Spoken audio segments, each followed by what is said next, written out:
प्राणबंध की पहली क्रिया है कुंभक, यानी कि ज़्यादा से ज़्यादा सांस बाहर निकालना, ज़्यादा से ज़्यादा पेट को अंदर करना। उसके बाद में ज़्यादा से ज़्यादा पेट और कलेजा को अंदर की तरफ खींचना, जलंधर बंद, गला वाला बंद लगाना और कम से कम 30 सेकंड तक वहीं पर रोक के रखने की कोशिश करना है। नमूना के लिए, एग्जाम्पल के लिए, मेरे लिए इस प्रकार से।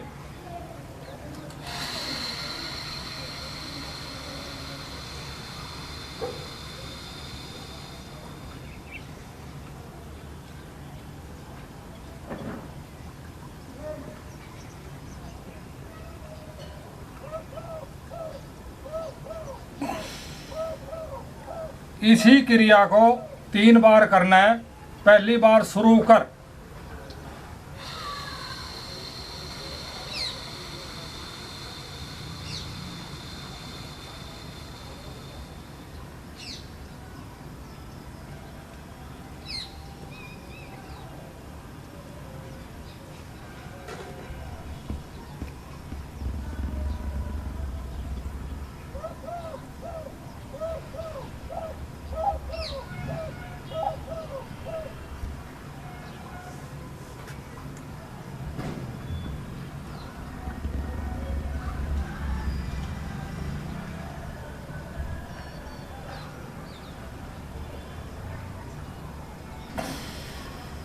सांस को धीरे धीरे अंदर लेना है, झटका से अंदर नहीं लेना है। हम सांस ज़्यादा से ज़्यादा बाहर निकालने के लिए आगे की तरफ झुक सकते हैं, इससे ज़्यादा सांस बाहर निकालने में मदद मिलेगी। इस क्रिया को कम से कम 30 सेकंड तक रोक के रखना है। जो भाई बहन 30 सेकंड तक नहीं रोक पाते हैं वो 30 सेकंड का दौरान में 2 बार कर सकते हैं, यानी कि 10 सेकंड और 20 सेकंड या 15-15 सेकंड। अभी है दूसरी बार।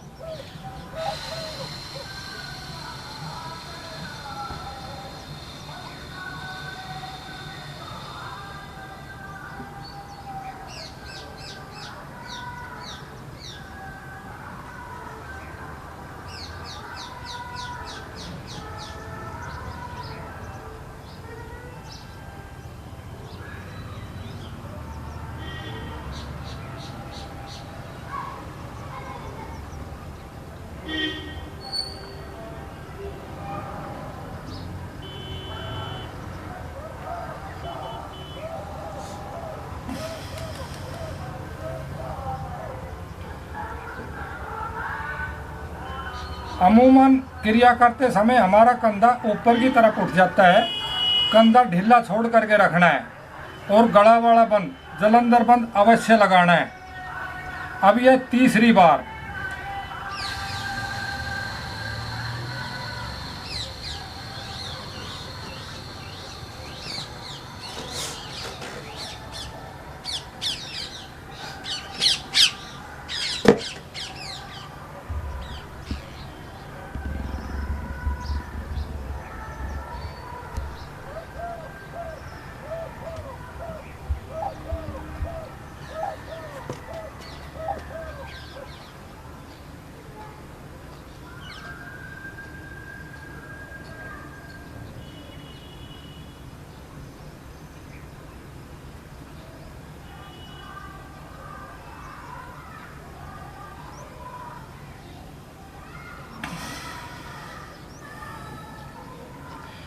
इसकी कला स्वतः ही समय में मिल जाती है।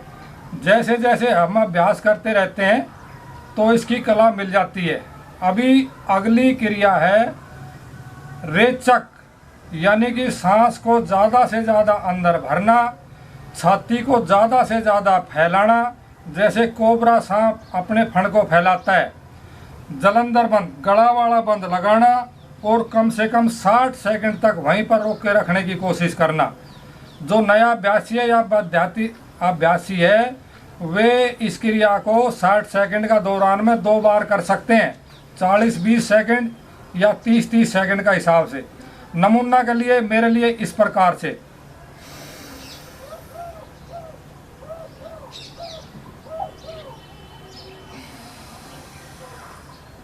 इस क्रिया को भी 3 बार करना है।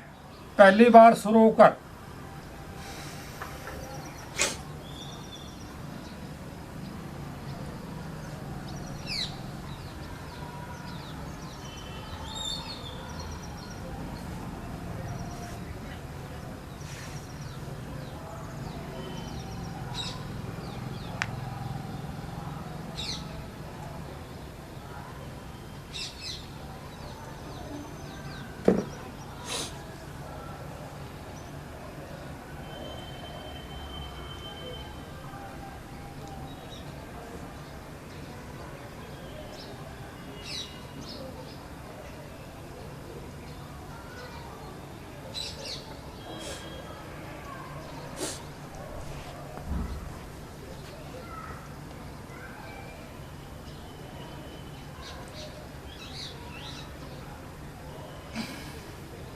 सांस को धीरे धीरे बाहर छोड़ना है, झटका से बाहर नहीं छोड़ना है। छाती को ज़्यादा से ज़्यादा फैलाना है, इससे छाती का फैलाव बढ़ता है। अभी दूसरी बार।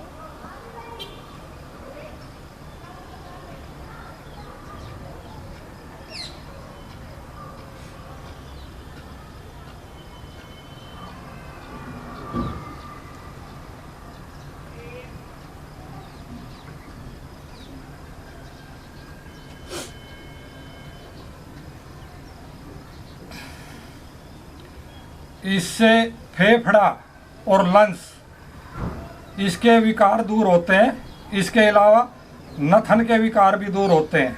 अभी तीसरी बार।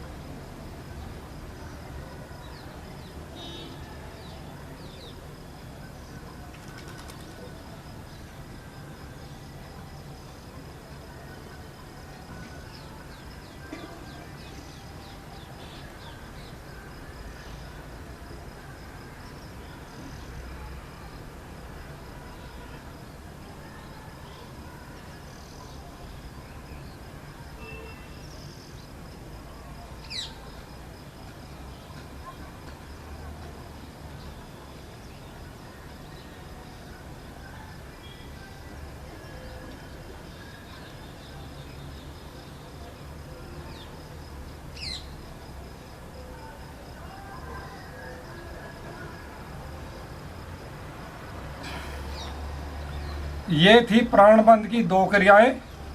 दोनों क्रियाएं बहुत महत्वपूर्ण है। इसका मुख्य लाभ ये है कि ये सांस की गति को धीमी करती है। 1 मिनट में जैसे हम 18, 20, 22 सांस लेते हैं, ये कम करके 15, 12 पर ले आती है, जिससे लंबी उम्र होती है और लंबे समय तक शरीर स्वस्थ रहता है। अभी अगली विधि है नाभि सकुचासन विधि। ये भी बहुत महत्वपूर्ण विधि है, बशर्ते कि ये सही तरीके से की जाए। सही तरीका में क्या है कि बैठने की स्थिति सही बनानी है, ज़्यादा से ज़्यादा सांस बाहर निकालना है, ज़्यादा से ज़्यादा पेट को अंदर करना है और नाभि को दाएं से बाएं घुमाना है। इसके बाद में बाएं से दाएं घुमाना है और तीसरी बार नाभि को अंदर बाहर करना है। ये घूमती है, वैसे दिखाई नहीं देती है, लेकिन मानसिक तौर पर ये घूमती है और मानसिक तौर पर ही घुमानी होती है। नमूना के लिए मेरे लिए इस प्रकार से।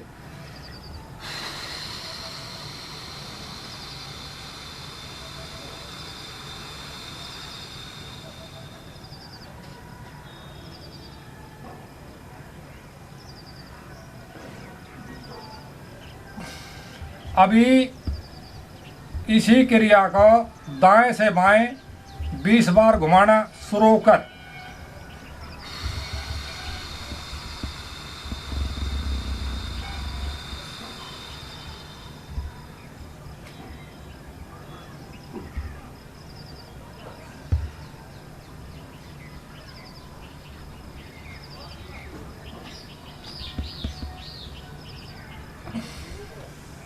अभी इसी क्रिया को अपोजिट साइड से 20 बार घुमाना शुरू कर।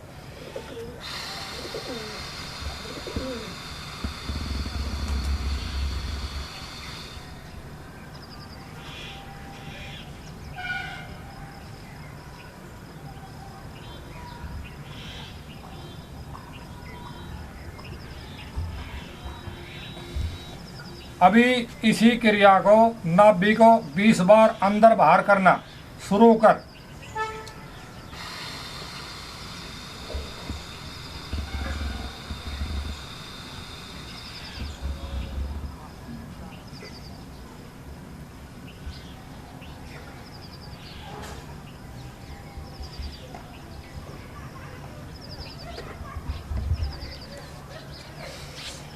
ये थी नाभि घुमाव विधि, बहुत महत्वपूर्ण विधि है। पेट के लिए रामबाण विधि है, संपूर्ण पेट का विकार दूर कर देती है। जितने भी पेट में किडनी, लीवर, अमाशय, धन वगैरह सबका विकार दूर करती है। जो भी बीमारियां हैं दुर्घटना छोड़ करके सभी पेट से शुरू होती है और ये पेट का विकारों को दूर करती है। अभी अगली विधि है नाभि सकुचासन विधि, जिसे कपाल भाती भी बोलते हैं। नाभि सकुचासन विधि हमेशा लोग करते आए हैं, लेकिन सही तरीके से की जाए तो बहुत महत्वपूर्ण विधि है। सही तरीका में क्या है कि बैठने की स्थिति सही बनानी है, बदन को बिल्कुल स्थिर सीधा रखते हुए बैठना है। सिर्फ नाभि की क्रिया करनी है। नाभि को झटका से अंदर ले जाना है, झपक झपक झपक, और उसी झटका में नाक के जरिए सांस बाहर फेंकना है। जिस प्रकार से पंप मारते हैं तो हवा बाहर निकलती है, इस प्रकार से। हम कई बार क्या कर देते हैं, तो क्रिया तो करना भूल जाते हैं या कर नहीं पाते हैं, पूरा शरीर को आगे पीछे हिलाना शुरू कर देते हैं या पेट को फुलाना सिकोड़ना शुरू कर देते हैं। ऐसा नहीं करना है, सिर्फ नाभि की क्रिया करनी है। नमूना के लिए मेरे लिए इस प्रकार से।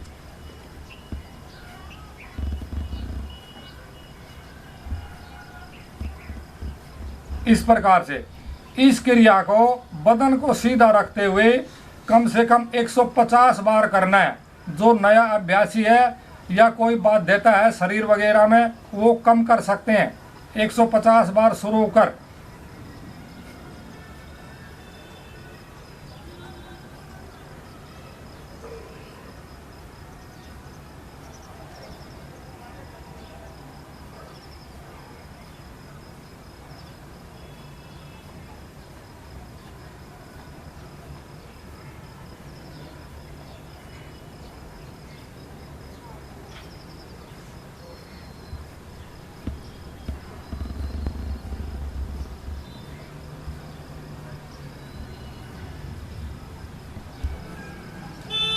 चालीस 45 बार 50 बार करने के बाद में 3-4 सेकंड का गैप ले सकते हैं। जारी रख।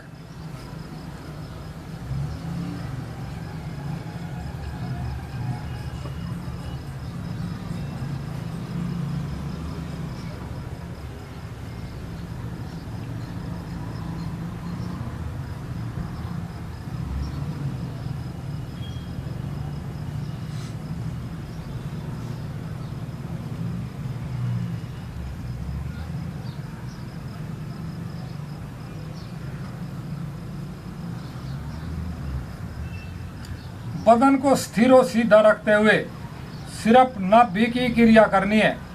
जारी रख।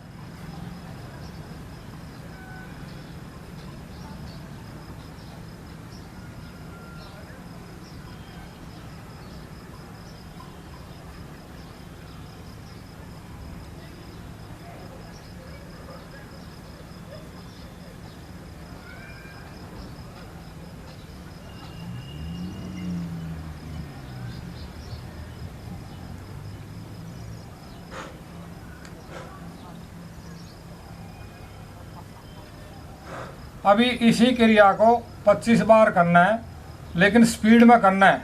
25 बार स्पीड में शुरू कर।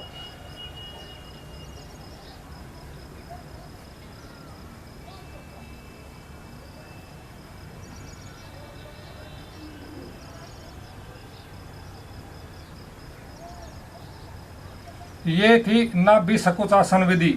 बहुत अच्छी विधि है नस नाड़ियों के लिए। शरीर की जितनी भी नस नाड़ियाँ हैं सभी नाभि से होकर के गुजरती है, और ये नाभि सकुचासन है, ये नस नाड़ियों में प्रेशर मारती है, जिससे नस नाड़ियों का शोधन होता है। नस नाड़ियों के अंदर से चर्बी बाहर निकल जाती है, जिससे पूरा शरीर में ऑक्सीजन और खून का प्रवाह होता है। गांठें वगैरह शरीर में कहीं भी हो वो ठीक हो जाती है। जिसकी चर्बी ज़्यादा है, शरीर का मोटापा ज़्यादा है, उसको कम करती है। एक सकुचासन का झटका आधा ग्राम वजन को कम करता है, पाचन शक्ति बढ़ाती है, संपूर्ण शरीर के लिए बहुत अच्छी विधि है। बस अर्थ है कि ये ज़्यादा से ज़्यादा करनी चाहिए, इसलिए धीरे धीरे बढ़ा करके इसको कम से कम 200 तक तो ले जाना है, 200 की गिनती तक।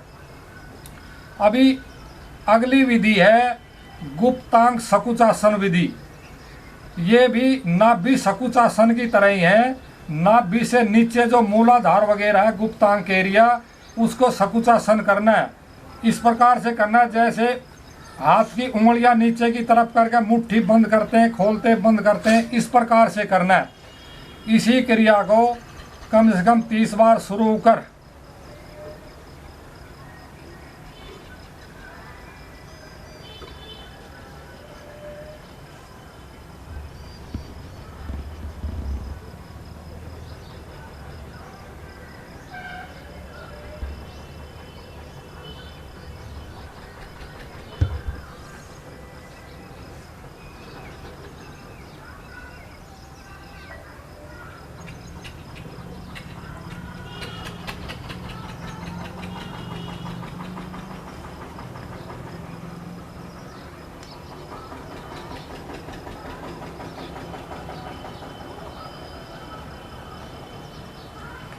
ये था गुप्तांग सकुचासन विधि। बहुत महत्वपूर्ण विधि है। ज़्यादा उम्र होने के कारण या किसी कारण से भी हमारा सोच और पेशाब का संतुलन खराब हो जाता है। जल्दी जल्दी पेशाब और सोच लगना या पेशाब और सोच का बंधा लगना, इसके लिए ये बहुत अच्छी विधि है। इस विकार को ये दूर करती है। बस अर्थ है कि ये 30 बार में काम नहीं चलता, ये ज़्यादा करनी चाहिए। तो अपने समय में कभी भी किसी भी समय इसको ज़्यादा कर सकते हैं। अभी अगली विधि है छिक्कन विधि, जिसे धोकनी विधि भी बोलते हैं। आज का दौर के लिए ये बहुत महत्वपूर्ण विधि है। बस अर्थ है कि ये सही तरीके से की जाए। सही तरीके में क्या है कि सभी करें, पूर्ण करें और सही करें, तभी फायदा होगा। जिस भाई बहन की शारीरिक बाध्यता है, बीपी, शुगर लेवल या हार्ट की कोई समस्या है, वो इस क्रिया को सहज भाव से करे। किस प्रकार करना है? नमूना के लिए मेरे लिए इस प्रकार से ज़्यादा सांस भरना और झटका से नाक के जरिए बाहर फेंकना, इस प्रकार से।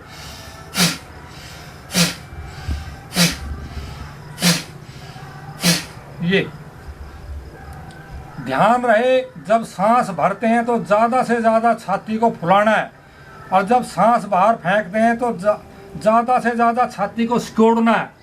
इस चीज़ का ध्यान रखना है। अभी इसी क्रिया को 20 बार शुरू कर।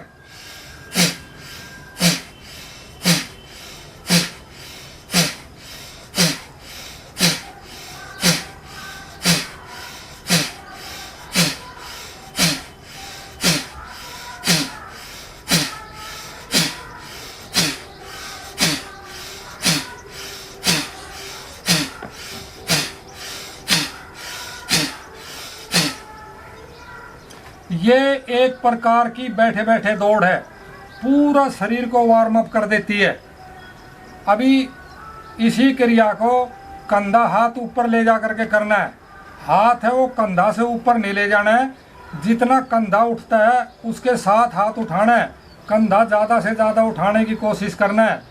दोनों हाथों को दोनों घुटनों पर इस प्रकार से मारना है कि पूरा घुटना कवर हो हथेली और उंगलियों से। इससे क्या होता है कि घुटना का विकार दूर होता है और घुटना रिलैक्स होता है। दूसरा, हमारे शरीर में जितना भी हिस्सा है शरीर का, उसका पॉइंट स्विच हाथों में है, उसका पॉइंट स्विच जब ये दबते हैं तो जितना भी शरीर का हिस्सा है उसका विकार दूर होने में मदद मिलती है।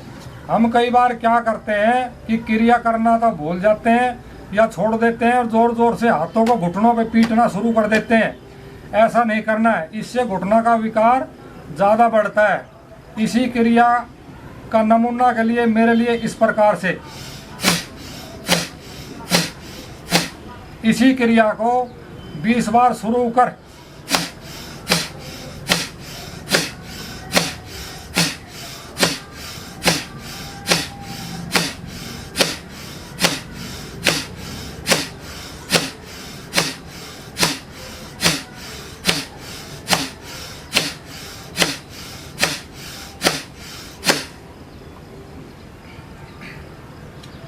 संपूर्ण शरीर का एक एक कण कण रोम रोम में, फेफड़ा का हर सेल में खून और ऑक्सीजन को प्रवाह करती है।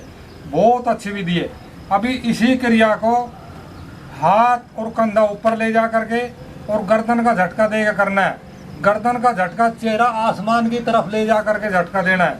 नमूना के लिए मेरे लिए इस प्रकार से इसी क्रिया को 20 बार शुरू कर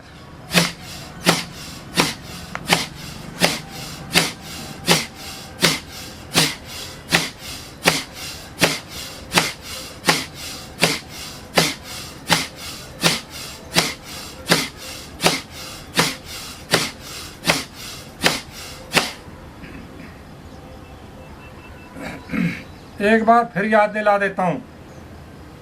सांस भरते समय छाती को ज़्यादा से ज़्यादा फुलाना है, सांस छोड़ते समय छाती को ज़्यादा से ज़्यादा सिकोड़ना। ये एक लॉजिक है। अभी हाथ चेहरा के सामने ला करके करना है, उंगलियां कनपट्टी के साथ में, सांस ज़्यादा से ज़्यादा भरना, झटका से बाहर फेंकना। उसी दौर में सांस फेंकते उसी दौर में हाथ को पीछे की तरफ झटका देना 45 का कोण पर, मुट्ठियां कंधा के साथ, मुट्ठी बंद, अंगूठा अंदर से, उंगलियां बाहर से। इस प्रकार से हम कई बार क्या करते हैं, ऐसे हाथ करते हैं या ऐसे करते हैं। ऐसे नहीं करना है, इससे क्रिया क्रियामान नहीं होती है, निष्क्रिय हो जाती है। नमूना के लिए मेरे लिए इस प्रकार से इसी क्रिया को 20 बार शुरू कर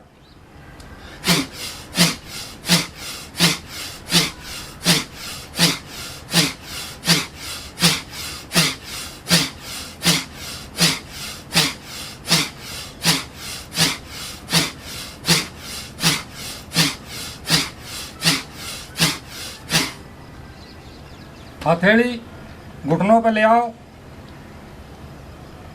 फेफड़ा और हृदय की नस नाड़ियों को शोधन कर देती है, बिल्कुल क्लियर करती है। इसके अलावा नथन के विकार भी दूर करती है। बहुत अच्छी विधि है।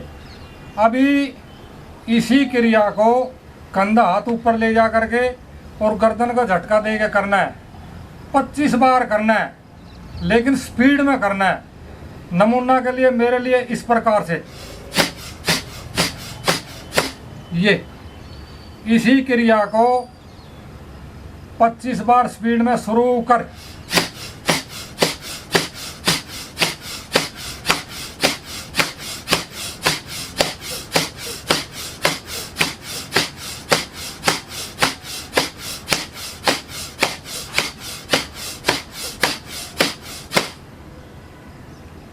ये थी छिक्कन विधि, धोखण विधि।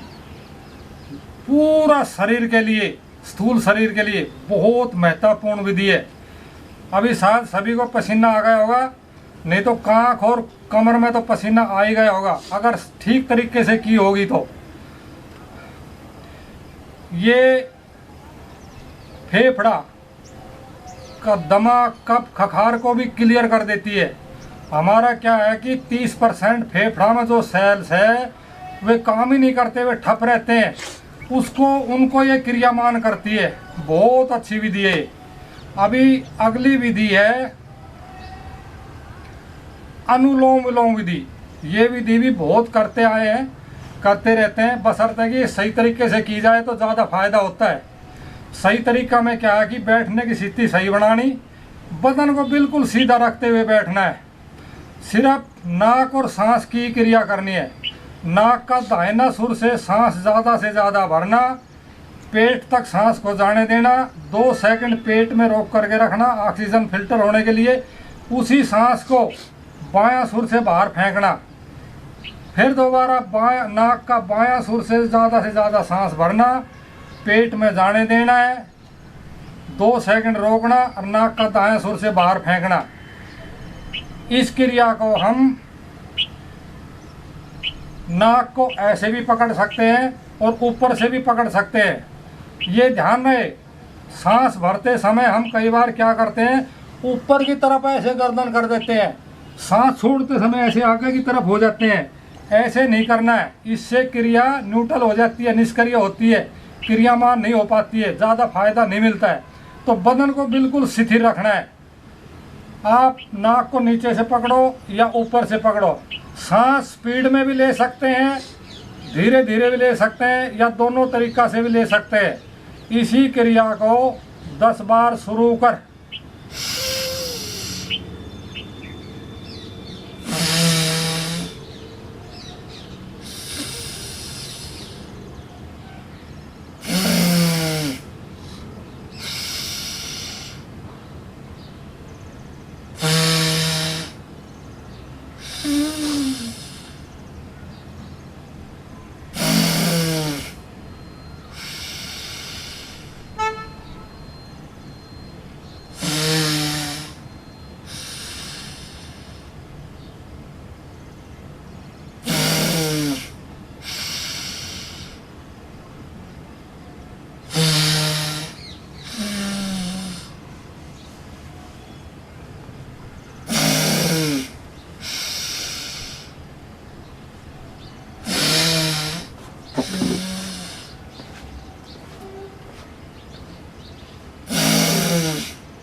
अभी हाथ की बदली, इंगला पिंगला सुषुम्ना का बैलेंस बनाने के लिए और मानसिक स्थिति को ठीक करने के लिए। 10 बार शुरू कर।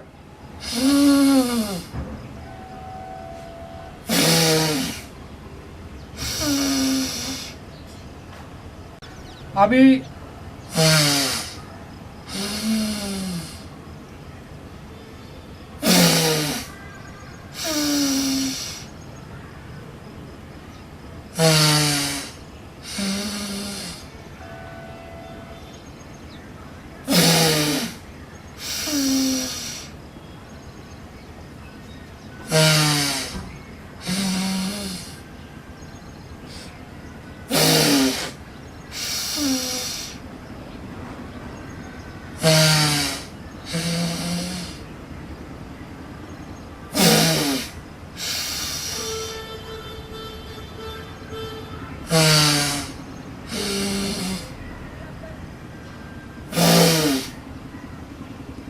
ये थी अनुलोम विलोम विधि। ये बहुत महत्वपूर्ण विधि है, देखने में बहुत सहज और सरल है। ये सभी नस नाड़ियों का शोधन करती है, जिससे संपूर्ण शरीर में ऑक्सीजन और खून का प्रवाह होता है। इसके अलावा स्वयं में शांति संतुलन लाती है, मन की चंचलता और विचलितता खत्म करती है। बहुत अच्छी विधि है। अभी अगली विधि है ओम का उच्चारण। इसके बाद में अगली विधि है ओम का उच्चारण। ओम का उच्चारण बहुत महत्वपूर्ण विधि है स्थूल शरीर के लिए, जैसे छिक्कन विधि है। इसी प्रकार से ये सूक्ष्म शरीर के लिए बहुत अच्छी विधि है। सूक्ष्म शरीर में मन, बुद्धि, चित्त, संस्कार और अहंकार आते हैं, इनका विकारों को ये दूर करती है और स्थूल शरीर के लिए भी बहुत फायदेमंद है, बशर्ते कि ये सही तरीके से की जाए। सही तरीके में क्या है कि बैठने की स्थिति है वो सही बनानी है, बदन को बिल्कुल सीधा रखते हुए बैठना है। दूसरा, कपाल है वो ब्रह्मांड की तरफ रखना है। हमारी ब्रह्मांड से भी ऊर्जा अवतरित होकर के हमारे अंदर संग्रह होकर के पोषण होती है। तीसरा है भाव बनाने। भाव बनाना है कि जो मैं ओम का उच्चारण कर रहा हूँ उससे जो ऊर्जा उत्पन्न हो रही है मेरे शरीर का पूरा विकारों को दूर कर रही है और मैं स्वस्थ और सबच हो रहा हूँ। तीसरा है ओम का उच्चारण है वो सही तरीके से करना है। सही तरीके में क्या है कि गला से, कंठ से उच्चारण करना है, तालू से नहीं करना है। जैसे कुत्ता घुर्राता है ऐसे कंठ से गला से करना है, जैसे कुत्ता चिल्लाता है ऐसे नहीं करना है। नमूना के लिए मेरे लिए इस प्रकार से ज़्यादा से ज़्यादा सांस भरना,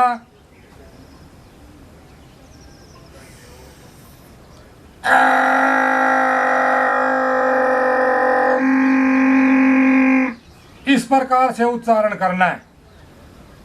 ये उच्चारण लंबा रूप में करना है, छोटा रूप में बताया, इसको लंबा रूप में करना है। जब हम उच्चारण करते हैं तो आ ओ माँ का उच्चारण करते हैं, आ का उच्चारण करते हैं तो नाभि पे ध्यान देना है, धैर्य बनता है। ओ का उच्चारण करते हैं तो हृदय पे ध्यान देना, भावनाएं पैदा होती है। और माँ का उच्चारण करते हैं तो मस्तिष्क पे ध्यान देना है, इससे विवेक पैदा होता है। अभी इसी क्रिया को ऐसे बैठे बैठे भी कर सकते हैं और दोनों अंगूठा दोनों कानों को सुरों में भी डाल के कर सकते हैं। बदन को सीधा रखते हुए इसी क्रिया को, इसी विधि को 7 बार शुरू कर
ये था ओम का उच्चारण। अभी हाथों को आपस में रगड़ना, कम से कम 3 बार चेहरा के पास ले जाना। चेहरा और शरीर का पसीना पोंछना नहीं है, शरीर में सोखने देना है। इससे चर्म रोग दूर होते हैं। हमारे हाथों की हथेली और उंगलियों में ऊर्जा उत्पन्न हो जाती है, जो कि चेहरा का फोड़ा फुंसिया मुहासा ठीक करने में मदद करती है। ये थी ओम का उच्चारण।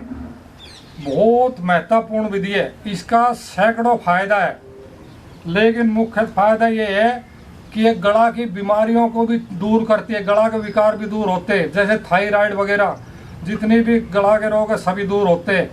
इसके अलावा हमारे सिर में छोटे छोटे तंतु और ग्रंथियां हैं। जब ओम का उच्चारण करते हैं तो उसका वाइब्रेशन से ये तंतु और ग्रंथियां क्लियर हो जाते हैं और हमारे सिर में जो दर्द वगैरह होता है वो ठीक हो जाता है। आँखों में जलन वगैरह होती है वो भी ठीक हो जाती है। इसके अलावा जो शरीर का गंजापन होना, शरीर के बाल उड़ते हैं वे भी उड़ना बंद हो जाते हैं। बशर्त है कि ये 7 बार में काम नहीं चलता है, इसलिए कम से कम 21 बार करनी चाहिए। 21 बार के लिए अपना समय में कभी भी किसी भी समय कर सकते हैं। ये था प्राणायाम की 7 विधियाँ। सातों विधियाँ बहुत महत्वपूर्ण विधि है।